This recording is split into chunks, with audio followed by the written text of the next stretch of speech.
नमस्कार, micro FM में आपका स्वागत है। आज सुनिए जयशंकर प्रसाद की लिखी कहानी मधुआ। आज 7 दिन हो गए, पीने को कौन कहे, छुआ तक नहीं। आज 7वां दिन है सरकार। तुम झूठे हो, अभी तो तुम्हारे कपड़े से महक आ रही है। वह तो कई दिन हुए, 7 दिन से ऊपर कई दिन हुए। अंधेरे में बोतल उड़ेलने लगा था, कपड़े पर गिर जाने से नशा भी ना आया, और आपको कहने का क्या कहूँ। सच मानिए, 7 दिन, ठीक 7 दिन से एक बूंद भी नहीं। ठाकुर सरदार सिंह हंसने लगे। लखनऊ में लड़का पढ़ता था, ठाकुर साहब भी कभी कभी वहां आ जाते।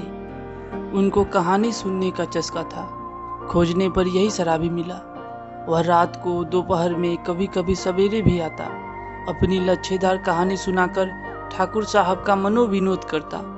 ठाकुर ने हंसते हुए कहा, तो आज पियोगे ना? झूठ कैसे कहूँ, आज तो जितना मिलेगा सब पीऊंगा। 7 दिन चने चबेने पर बिताए हैं, किस लिए? अद्भुत। 7 दिन पेट काट कर आज अच्छा भोजन ना करके तुम्हें पीने की सूझी।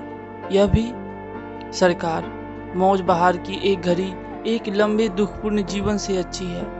उसकी खुमारी में रूखे दिन काट लिए जा सकते हैं। अच्छा, आज दिन भर तुमने क्या क्या किया है?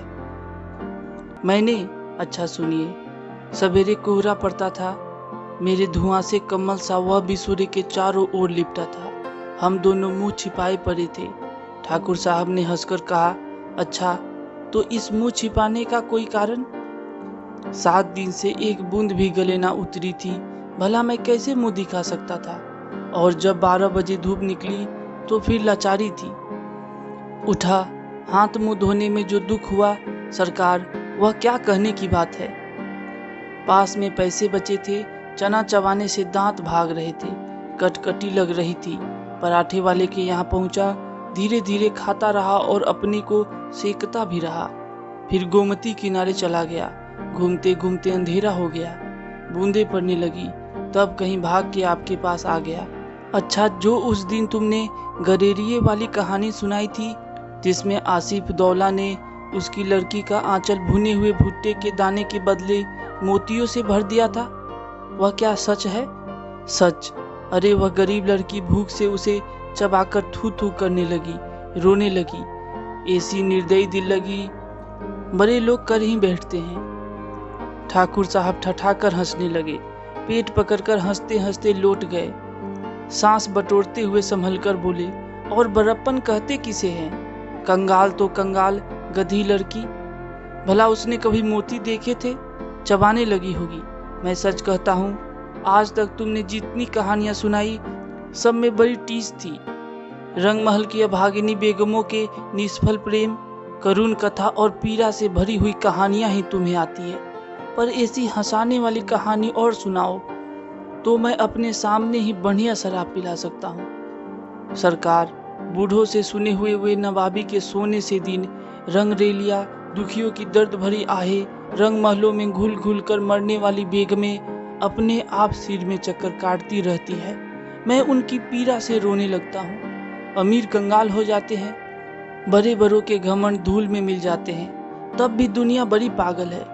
मैं उसके पागलपन को भुलाने के लिए शराब पीने लगता हूँ सरकार। नींद तो यह बुरी बला कौन अपने गले लगाता। ठाकुर साहब ऊँघने लगे थे। अंगीठी में कोयला दहक रहा था। शराबी सर्दी से ठिठुरा जा रहा था। वह हाथ सेकने लगा। सहसा नींद से चौंककर ठाकुर साहब ने कहा, अच्छा जाओ, मुझे नींद लग रही है। वह देखो, 1 रुपया पड़ा है, उठा लो, लल्लू को भेजते जाओ। शराबी रुपया उठाकर धीरे से खिसका। लल्लू था ठाकुर साहब का जमादार। उसे खोजते हुए जब वह फाटक पर की बगल वाली कोठरी के पास पहुंचा तो सुकुमार कंठ से सिसकने का शब्द सुनाई पड़ा। वह खड़ा होकर सोचने लगा, तो सुअर रोता क्यों है? कुंवर साहब ने 2 ही लातें लगाई है, कुछ गोली तो नहीं मार दी? कर्कश स्वर से लल्लू बोल रहा था, किंतु उत्तर में सिसकियों के साथ एकाध हिचकी ही सुनाई पड़ जाती थी।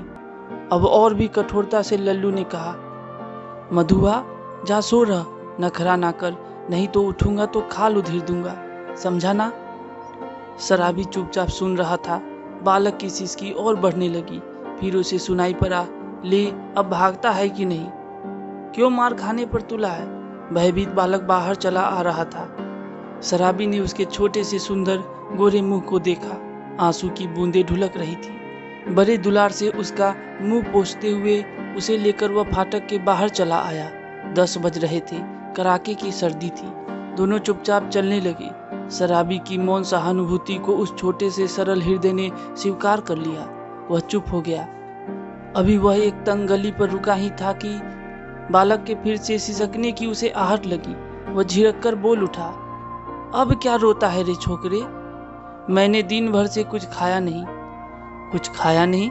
इतने बड़े अमीर के यहाँ रहता है और दिन भर तुझे खाने को नहीं मिला? यही कहने तो मैं गया था जमींदार के पास। मार तो रोज ही खाता हूँ, आज तो खाना ही नहीं मिला। कुंवर साहब का ओवरकोट लिए खेल में दिन भर साथ रहा। 7 बजे लौटा तो और भी 9 बजे तक कुछ काम करना पड़ा। आटा रख नहीं सका था, रोटी बनती तो कैसे? जमादार से कहने गया था। भूख की बात कहते कहते बालक के ऊपर उसकी दीनता और भूख ने एक साथ ही जैसे आक्रमण कर दिया था। वह फिर हिचकिया लेने लगा। शराबी उसका हाथ पकड़कर घसीटता हुआ गली में ले चला। एक गंदी कोठरी का दरवाजा धकेलकर बालक को लिए हुए वह भीतर पहुंचा। टटोलते हुए सलाई से मिट्टी की ढेबरी जलाकर वह फटे कम्बल के नीचे से कुछ खोजने लगा। एक पराठे का टुकड़ा मिला। शराबी उसे बालक के हाथ में देकर बोला, तब तक तू इसे चबा, मैं तेरा गड्ढा भरने के लिए कुछ और ले आऊं। सुनता है रे छोकरे? रोना मत, रोएगा तो खूब पीटूंगा। मुझे रोने से बड़ा बैर है, पाजी कहीं का, मुझे भी रुलाने का। शराबी गली के बाहर भागा। उसके हाथ में 1 रुपया था। 12 आने का एक देसी अर्धा और 2 आने की चाय, 2 आने की पकौड़ी, नहीं आलू मटर, अच्छा ना सही 4 आने का मांस ही ले लूंगा। पर यह छोकरा, इसका गड्ढा जो भरना होगा, यह कितना खाएगा और क्या खाएगा? ओह, आज तक तो कभी मैंने दूसरों के खाने का सोच विचार किया ही नहीं। तो क्या ले चलूं? पहले एक अर्धा तो ले लूं।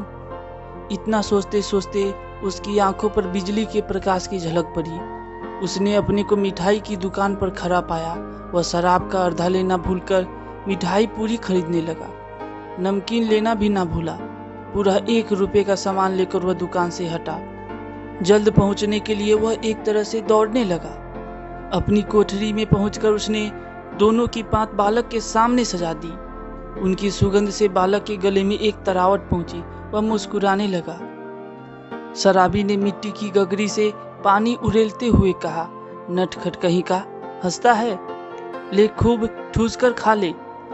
और फिर रोया कि पिटा। दोनों ने बहुत दिन पर मिलने वाले 2 मित्रों की तरह साथ बैठकर भरपेट खाया।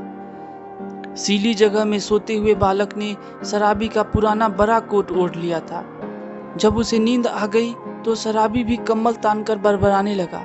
सोचा था आज 7 दिन पर भरपेट पीकर सोऊंगा, लेकिन यह छोटा सा रोना पाजी ना जाने कहां से आ धमका।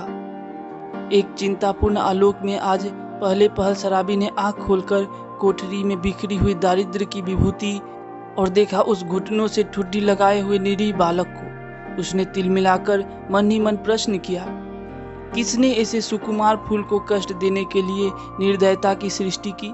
आहरी नियति, तब इसको लेकर मुझे घर बारी बनाना पड़ेगा क्या?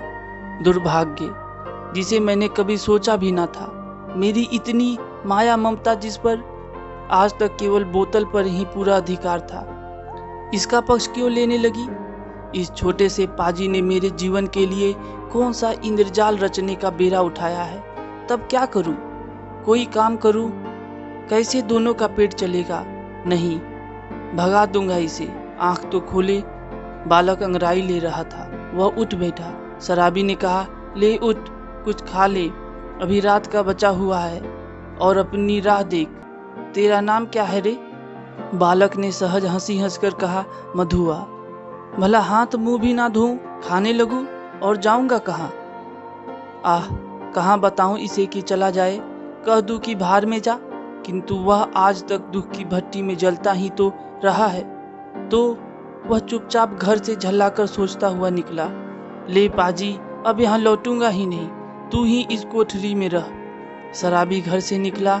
गोमती किनारे पहुंचने पर उसे स्मरण हुआ कि वह कितनी ही बातें सोचता आ रहा था, पर कुछ भी सोच न सका। हाथ मुंह धोने में लगा, उजली धूप निकल आई थी। वह चुपचाप गोमती की धारा को देख रहा था। धूप की गर्मी से सुखी होकर वह चिंता भुलाने का प्रयत्न कर रहा था कि किसी ने पुकारा, भले आदमी रहे कहाँ, सालों पर दिखाई पड़े, तुमको खोजते खोजते मैं थक गया। शराबी ने चौंक कर देखा। वह कोई जान पहचान का तो मालूम होता था, पर कौन है यह ठीक ठीक ना जान सका। उसने फिर कहा, तुम ही से कह रहे हैं, सुनते हो, उठा ले जाओ अपनी शान धरने की कल, नहीं तो सड़क पर फेंक दूंगा। एक ही तो कोठरी जिसका मैं 2 रुपए किराया देता हूँ, उसमें क्या मुझे अपना कुछ रखने के लिए नहीं है? ओहो राम जी, तुम हो भाई, मैं भूल गया था। तो चलो आज ही उसे उठा लाता हूँ। कहते हुए शराबी ने सोचा, अच्छी रही, उसी को बेचकर कुछ दिनों तक काम चलेगा। गोमती नहाकर राम जी उसका साथी पास ही अपने घर पर पहुंचा। शराबी को कल देते हुए उसने कहा, ले जाओ, किसी तरह मेरा इससे पिंड छूटे। बहुत दिनों पर आज उसको कल ढोना पड़ा। किसी तरह अपनी कोठरी में पहुंचकर उसने देखा कि बालक बैठा है। बरबराते हुए उसने पूछा, क्यों रे, तूने कुछ खा लिया कि नहीं? भरपेट खा चुका हूँ, और वह देखो तुम्हारे लिए भी रख दिया है, कहकर उसने अपनी स्वाभाविक मधुर हंसी से उस रूखी कोठरी को तर कर दिया। शराबी एक क्षण चुप रहा, फिर चुपचाप जलपान करने लगा। मन ही मन सोच रहा था, यह भाग्य का संकेत नहीं तो और क्या है। चलो फिर लेकर शान देने का काम चलता करूं, दोनों का पेट भरेगा। वही पुराना चरखा फिर सिर पड़ा, नहीं तो 2 बातें किस्सा कहानी इधर उधर की कहकर अपना काम चला ही लेता था। पर अब तो बिना कुछ किए घर नहीं चलने का। जल पीकर बोला, क्यों रे मधुआ, अब तू कहाँ जाएगा? कहीं नहीं। यह लो। तो फिर क्या यहाँ जमा करी है कि मैं खोद खोद कर तुझे मिठाई खिलाता रहूंगा? तब कोई काम करना चाहिए, करेगा? जो कहो। अच्छा, तो आज से मेरे साथ साथ घूमना पड़ेगा। यह कल तेरे लिए लाया हूँ, चल आज से तुझे शान देना सिखाऊंगा। कहाँ, इसका कुछ ठीक नहीं। पेड़ के नीचे रात बिता सकेगा ना? कहीं भी रह सकूंगा, पर उस ठाकुर की नौकरी ना कर सकूंगा। शराबी ने एक बार स्थिर दृष्टि से उसे देखा। बालक की आंखें दृढ़ निश्चय की सौगंध खा रही थी। शराबी ने मन ही मन कहा, बैठे बैठाए यह हत्या कहाँ से लगी? अब तो शराब ना पीने की मुझे भी सौगंध लेनी पड़ेगी। वह साथ ले जाने वाली वस्तुओं को बटोरने लगा। एक गट्ठर का और दूसरा कल का। 2 बोझ हुए। शराबी ने पूछा, तू किसे उठाएगा? जिसे कहो। अच्छा, तेरा बाप जो मुझको पकड़े तो? कोई नहीं पकड़ेगा, चलो भी, मेरे बाप कभी के मर गए। शराबी आश्चर्य से उसका मुंह देखता हुआ कल उठाकर खड़ा हो गया। बालक ने गठरी ला दी। दोनों कोठरी छोड़कर चल पड़े। धन्यवाद। प्रिय श्रोतागण, अगर आपको यह कहानी अच्छी लगी हो तो चैनल को सब्सक्राइब, लाइक और शेयर करना ना भूलें। और साथ ही साथ अगर आपकी कोई पसंदीदा कहानी है जो आप सुनना चाहते हैं तो कमेंट बॉक्स में हमें बताएं। धन्यवाद।